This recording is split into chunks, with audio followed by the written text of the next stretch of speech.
ओम शांति। 14 सितंबर 2024 के ईश्वरीय महावाक्य हैं। आज के साकार मुरली का सार है। मीठे मीठे प्यारे प्यारे शिव बाबा ने कहा, मीठे बच्चे बाप की श्रीमत पर चलकर अपना श्रृंगार करो, पर चिंतन से अपना श्रृंगार मत बिगाड़ो, टाइम वेस्ट ना करो। प्रश्न, तुम बच्चे बाप से भी तीखे जादूगर हो, कैसे? उत्तर, यहाँ बैठे बैठे तुम इन लक्ष्मी नारायण जैसा अपना श्रृंगार कर रहे हो, यहाँ बैठे अपने आप को चेंज कर रहे हो, यह भी जादूगरी है। सिर्फ अल्फ को याद करने से तुम्हारा श्रृंगार हो जाता है। कोई हाथ पांव चलाने की भी बात नहीं, सिर्फ विचार की बात है। योग से तुम साफ, स्वच्छ और शोभनीक बन जाते हो। तुम्हारी आत्मा और शरीर कंचन बन जाता है। यह भी कमाल है ना। ओम शांति। रूहानी जादूगर बैठ रूहानी बच्चों को, जो बाप से भी तीखे जादूगर हैं, उन्हों को समझाते हैं। तुम यहाँ क्या कर रहे हो? यहाँ बैठे बैठे कोई चुरपुर नहीं, बाप अथवा साजन सजनियों को युक्ति बता रहे हैं। साजन कहते हैं, यहाँ बैठे तुम क्या करते हो? अपने को तुम ऐसे लक्ष्मी नारायण मिसल श्रृंगार रहे हो, कोई समझेंगे तुम यहाँ सब बैठे हो, फिर नंबरवार पुरुषार्थ अनुसार तो हो ही ना। बाप कहते हैं, ऐसे श्रृंगारे हुए बनना है। तुम्हारी एम ऑब्जेक्ट ही यह है, भविष्य अमरपुरी के लिए। बाबा कहते, यहाँ बैठे हुए तुम क्या कर रहे हो? पैराडाइज के श्रृंगार के लिए पुरुषार्थ कर रहे हो। इसको क्या कहें? यहाँ बैठे हुए अपने को चेंज कर रहे हो।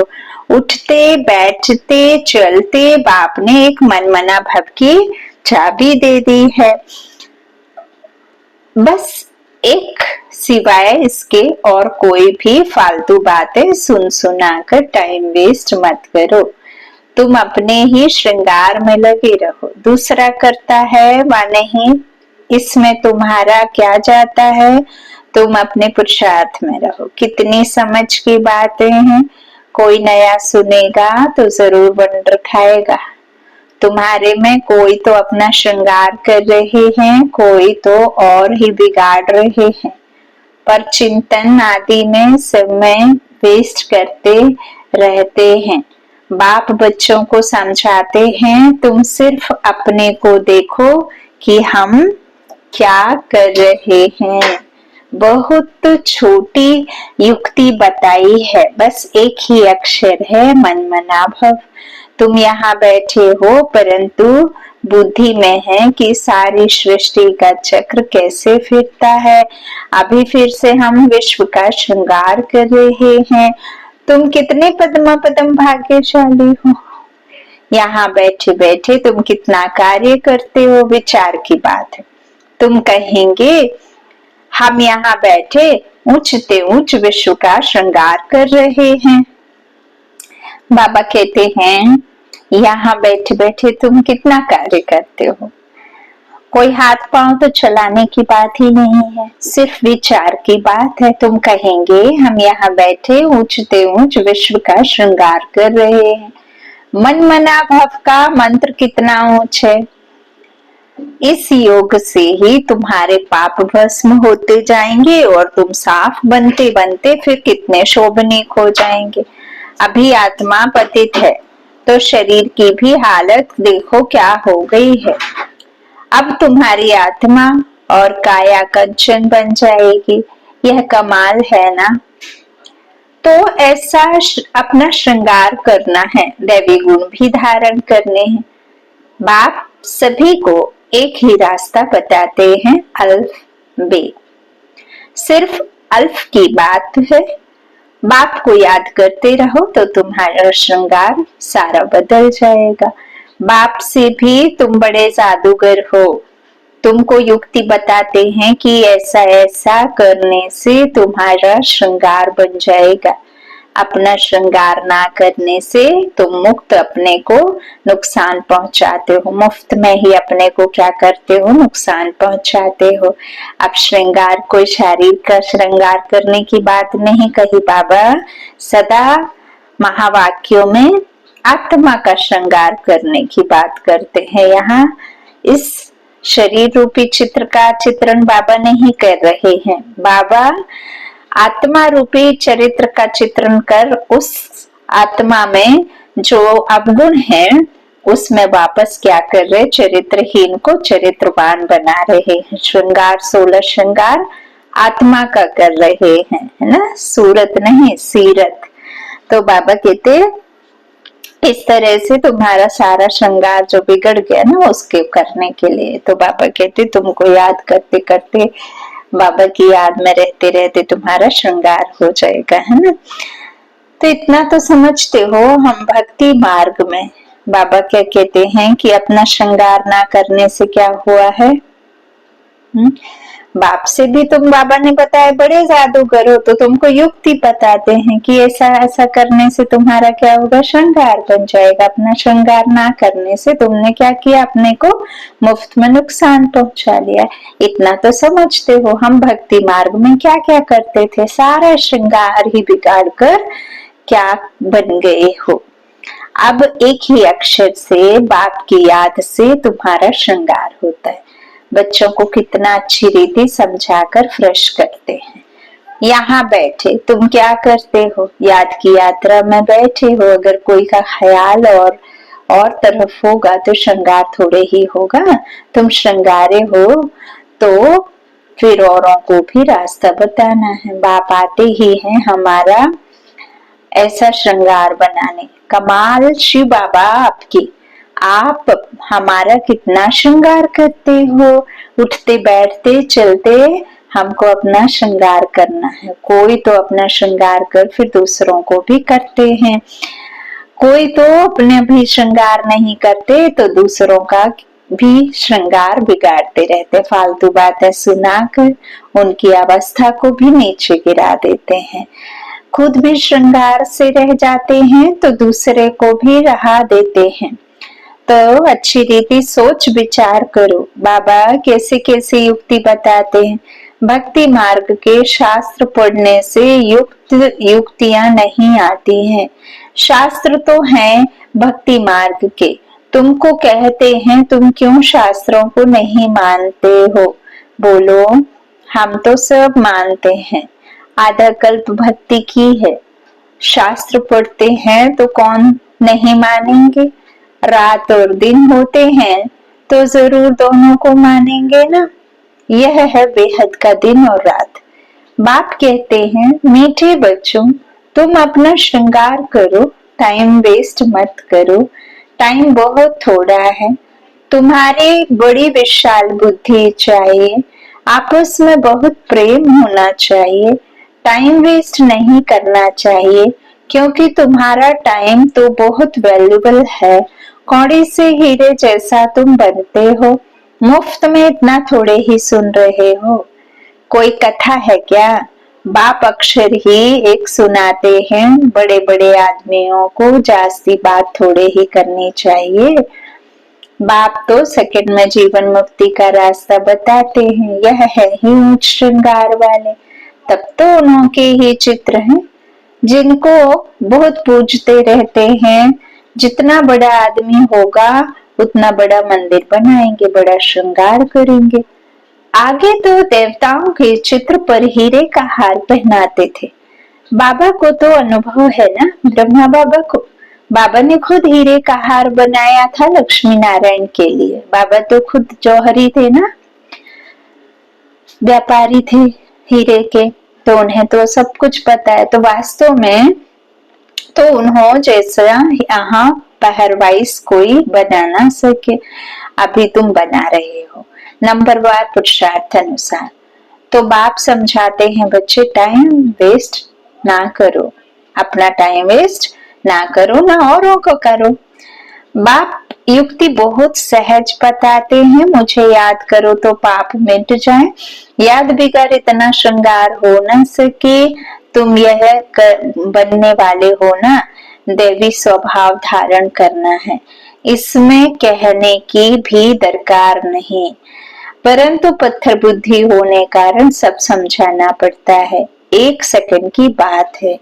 बाप कहते हैं, मीठे मीठे बच्चों, तुमने अपने बाप को भूलने से कितना श्रृंगार बिगाड़ लिया है।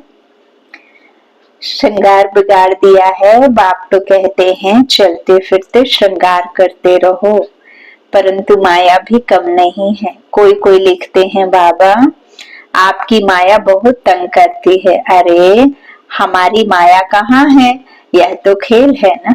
मैं तो तुमको माया से छुड़ाने आया हूँ। मेरी माया फिर काहे की, इस समय पूरा ही इनका राज्य है। जैसे इस रात और दिन में फर्क नहीं हो सकता, यह फिर है बेहद की रात और दिन। इनमें 1 सेकंड का भी फर्क नहीं हो सकता है। अभी तुम बच्चे नंबरवार पुरुषार्थ अनुसार ऐसा श्रृंगार कर रहे हो।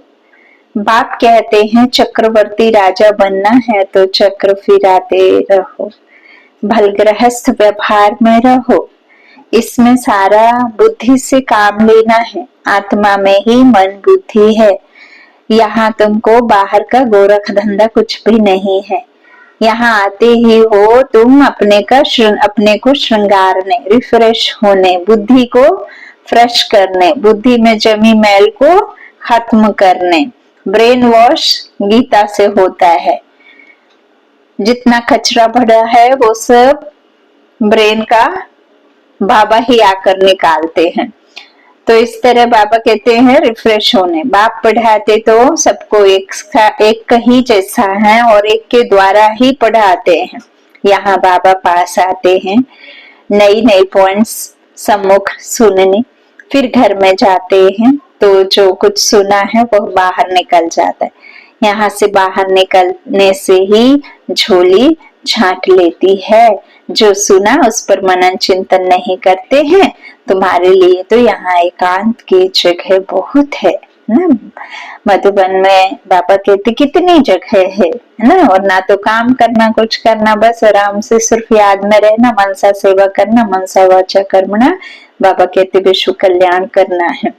तो मनन चिंतन बाबा कहते हैं जो सुनते हैं उस पर करते नहीं। तुम्हारे लिए तो यहाँ एकांत की जगह बहुत है। बाहर में तो खटमल फिरते रहते हैं, 1-2 का खून करते पीते रहते हैं। तो बाप बच्चों को समझाते हैं यह तुम्हारा टाइम मोस्ट वैल्यूएबल है, इसको तुम वेस्ट मत करो। अपने को श्रृंगारने की बहुत युक्तियां मिली हैं।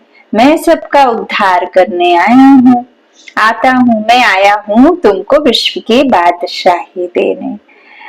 तो अब मुझे याद करो, टाइम वेस्ट मत करो। अब तो पता चल गया ना किससे क्या मिलना है। काम काज करते हुए बाप को याद करते रहो। इतने ढेर सब आत्माएं आशिक है एक परम पिता परमात्मा माशूक की। वह सब जिस्मानी कथाएं आदि तो तुम बहुत सुनते हो। अब बाप कहते हैं वह सब भूल जाओ। भक्ति मार्ग में तुमने मुझे याद किया और वायदा भी किया है हम आपके ही बनेंगे, ढेर के ढेर आशिकों का एक माशूक। भक्ति मार्ग में कहते हैं ब्रह्म में लीन होंगे। यह सब है फालतू बातें। एक भी मनुष्य मोक्ष को नहीं पा सकता है। यह तो अनादि ड्रामा है। इतने सब एक्टर्स हैं, इसमें जरा भी फर्क नहीं हो सकता। बाप कहते हैं सिर्फ एक तरफ एक अल्फ को याद करो तो तुम्हारा यह श्रृंगार हो जाएगा। जिसकी संगत करोगे वैसा रंग चढ़ेगा। यदि आप नीचे वालों की संगत करोगे तो नीचे का ही रंग चढ़ेगा।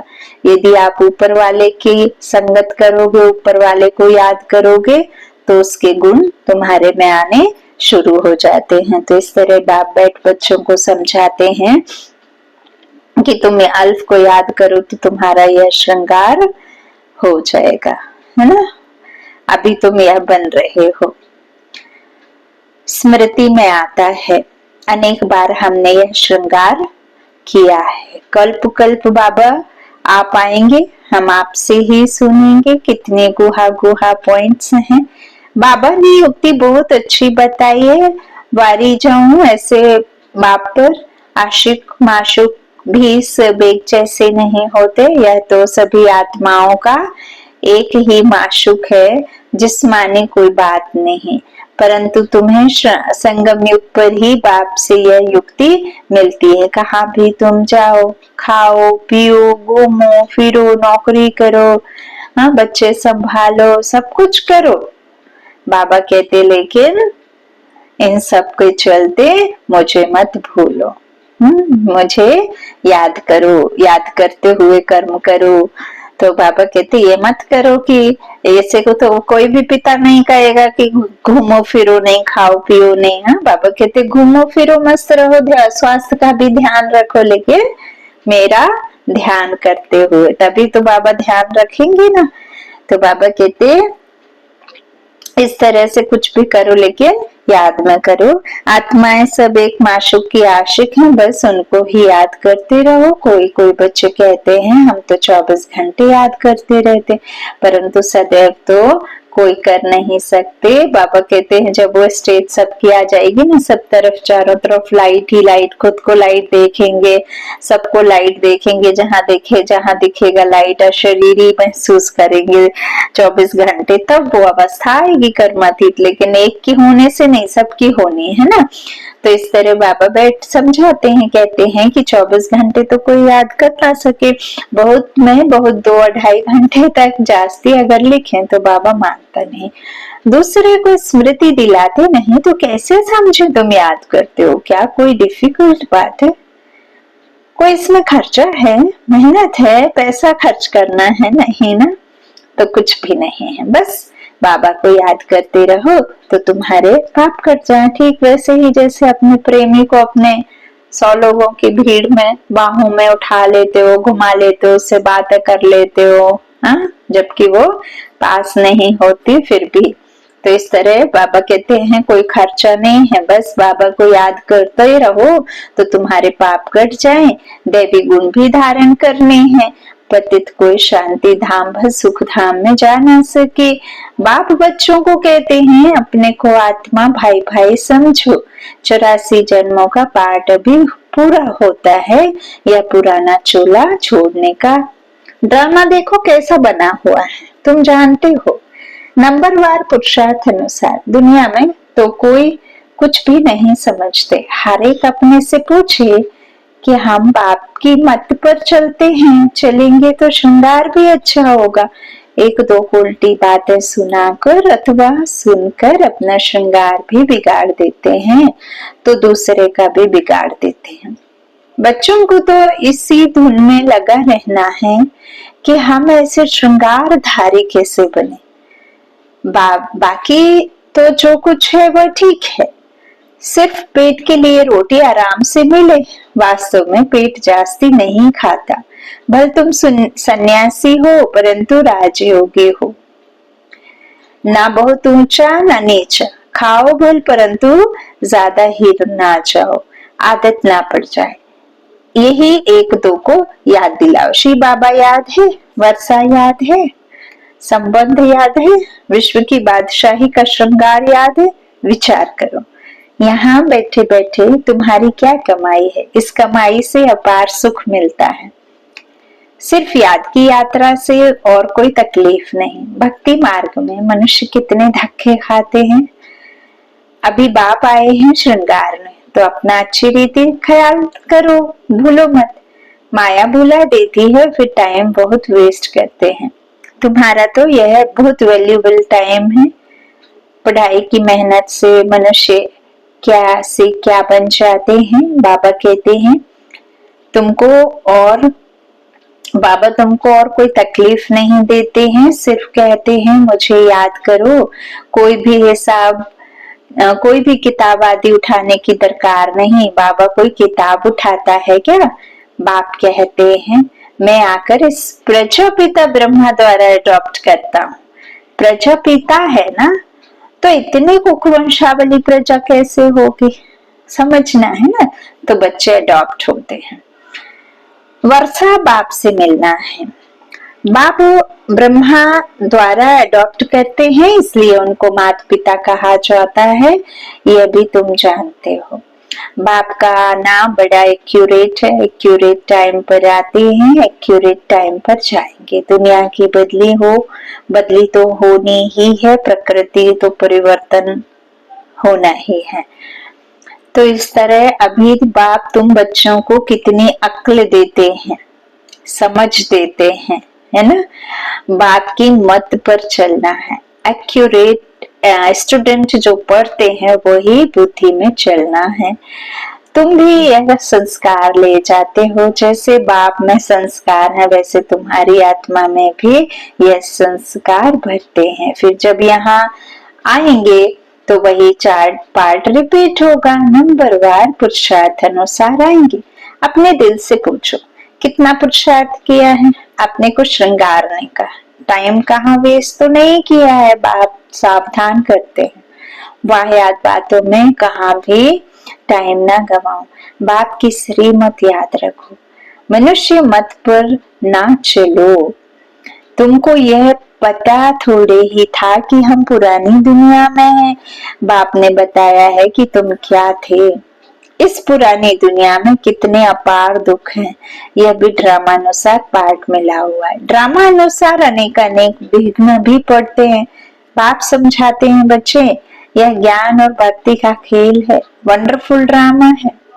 इतनी छोटी आत्मा में सारा पाठ अविनाशी भरा हुआ है जो बजाती ही रहती है। अच्छा, मीठे मीठे सिक्के लदे बच्चों प्रति माता पिता बाप दादा का याद प्यार और गुड मॉर्निंग। रूहानी बाप की रूहानी बच्चों को नमस्ते। हम रूहानी बच्चों की रूहानी माता पिता बाप दादा को याद प्यार और गुड मॉर्निंग। शुक्रिया बाबा, शुक्रिया। धारणा के लिए मुख्य सार है, पहला दूसरी सब बातों को छोड़ इसी धुन में रहना है कि हम लक्ष्मी नारायण जैसा श्रृंगारधारी कैसे बने। दूसरा, अपने से पूछना है कि हम श्रीमत पर चलकर मन मना भव की चाबी से अपना श्रृंगार ठीक कर रहे हैं। दूसरा, उल्टी सुल्टी बातें सुनकर सुनाकर श्रृंगार बिगाड़ते तो नहीं है। तीसरा, सी, आपस में प्रेम से रहते हैं, अपना वैल्यूबल टाइम कहीं पर वेस्ट तो नहीं करते हैं ना। डी है, देवी स्वभाव धारण किया है, चेक करना है। वरदान, व्यर्थ संकल्पों के कारण को जानकर उन्हें समाप्त करने वाले समाधान स्वरूप भव। व्यर्थ संकल्प उत्पन्न होने के मुख्य 2 कारण हैं, एक है अभिमान और दूसरा है अपमान। अपमान और अभिमान, सिर्फ मेरा मान हो, ये है अभी के अभी हो, मेरा मान अभी के अभी हो। और जब खुद का तुरंत में कोई बात नहीं मानता है, किसी तरह से कुछ हो जाता है, तो फिर हम उसे क्या करते हैं कि अपमान समझ लेते हैं। तो मेरे को कम क्यों, मेरा भी ये पद होना चाहिए, मेरे को भी आगे करना चाहिए। तो इसमें या तो अपना अपमान समझते हो या फिर अभिमान में आते हो। नाम में, मान में, शान में, आगे आने में, सेवा में अभिमान या अपमान महसूस करना, यही व्यर्थ संकल्पों का कारण है। इस कारण को जानकर निवारण करना ही समाधान स्वरूप बनना है। स्लोगन है, साइलेंस की शक्ति द्वारा स्वीट होम की यात्रा करना बहुत सहज है। साइलेंस की शक्ति द्वारा स्वीट होम की यात्रा करना बहुत सहज है। अच्छा, ओम शांति।